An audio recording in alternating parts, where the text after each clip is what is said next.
What the pandemic did was almost like an incubator. It was a catalyst that said, take everything that people were working on before and drive it 10 years ahead of time. Companies like Crispr came out, and companies are building all types of automation systems. Of course, Tesla has definitely pushed forward as well and prevailed. And so many companies are coming out now pushing their new products forward that are supposed to make lives easier, sorta. For people who work in these companies, things are changing a lot. Here are the few things we'll look at. There is the automation, which is through vehicles, like Tesla, for example, who has built their products to make it super easy for you. Insurance companies are also be taken back by this whole process of automation. I think the challenge of these companies now is that they are not only trying to build better systems, but they are truly competing with each other to the degree where it's getting very, very hard for companies to keep up with. We increasingly see Apple as one of our biggest competitors. But as we're beginning to get closer and closer to more specific AI that can read, interpret, understand, predict, able to give reasoning, this is how things are being changed. What does that mean? I'll give a couple examples. Tesla is now trying to build a fleet of vehicles that will be able to autonomously drive around and get people one place to another, almost at ease. And what they're doing is they're eating the lunch of Uber and Lyft. Or here's another example.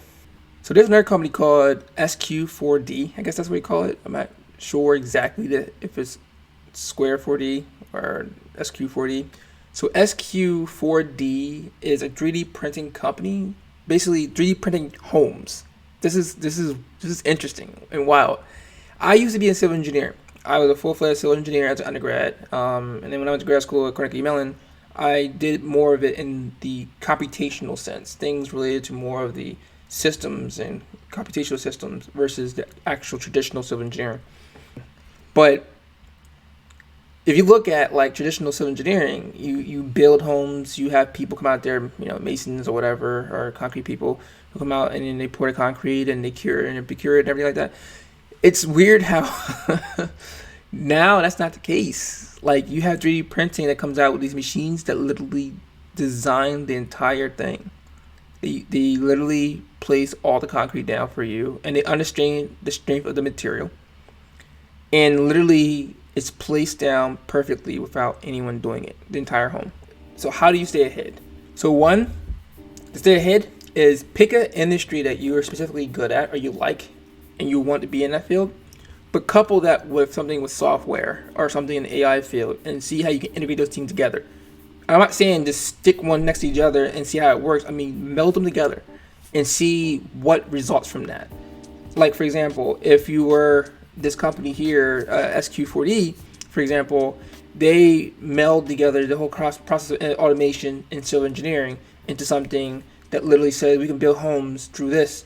Number two item is mix 2 or 3 different fields together. I'm not saying one, but in this case, if you want to do 2 or 3 fields, that helps that you become unique. So, for example, if you're a data science engineer, right, there's like 100,000 of them out there, right? What makes you special? Well, you say I'm a data science engineer who was a doctor before, and they're like, wait, what? If you start building some tools for the health industry, this person's a doctor and they also are a data scientist. Maybe they could build something for us that could truly make, new technology, probably for CRISPR or something like that. The last one of this group, creating projects, either because you want to build a company or you want to become so good at something that you have leverage so that you can join projects or join companies or be a part of a startup or whatever. But having that project, trying your best to figure out how to build complex systems. And these complex systems that are necessary because we need them. Complex systems that are more or less highly demanded by people either now or 5 years from now. And that makes you very, very good looking to people who need it. So those are the things I'm thinking about. Focus on things that support your initiatives and making sure that you stay ahead of all the technology that is coming down the pipeline. Look at CRISPR. They're building gene editing. Gene editing. That's amazing, but also transformative.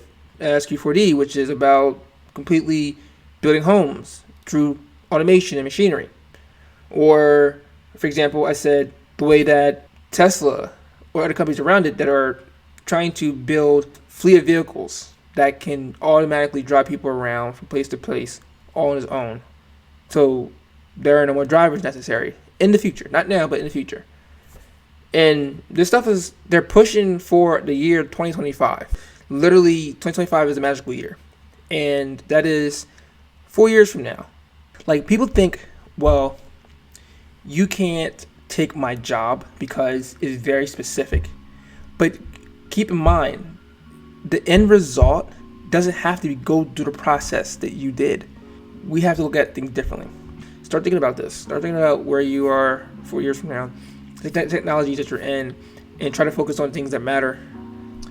Thanks for watching. Subscribe, and I'll see you in the next one.